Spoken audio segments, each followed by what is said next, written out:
Səyyar qəbul görüşdə İnzibati Ərazi Dairəsinin nümayəndəsi İlqar Mehdiyev Boladı kənd haqqında sosial-iqtisadi sahədə görülmüş işlər barədə danışaraq qeyd etdi ki, kəndin əhalisi 12 min nəfərdir. Kənd şəhər mərkəzindən 21 kilometr aralıqda yerləşir. Əhalini narahat edən problemlərdən danışan icra nümayəndəsi vurğuladı ki, Liman şəhəri ilə Boladı kəndi arasındakı 2 kilometrlik elektrik xəttində nasazlıqlar mövcuddur. Ərazidə torpaq şoran olduğundan əhali içməli su problemi ilə yaşayır. 3,5 kilometrlik Boladı Zövlə yolunun təmir edilməsi ən vacib məsələlərdən.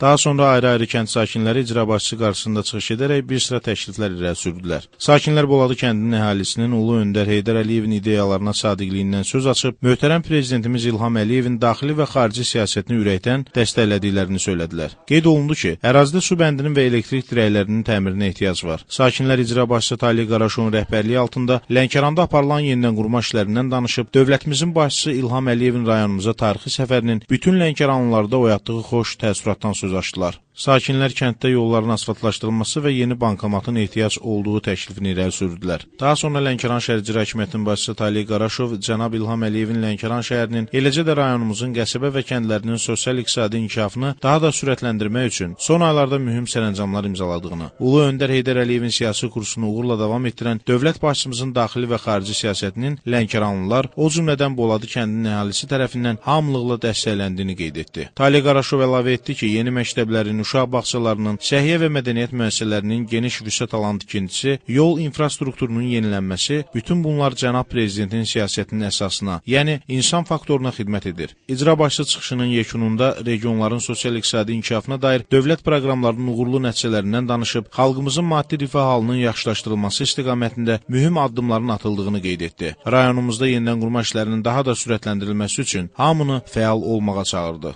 İsmail Cəfərli, Elviz Nəsirli, Xəbər xətti.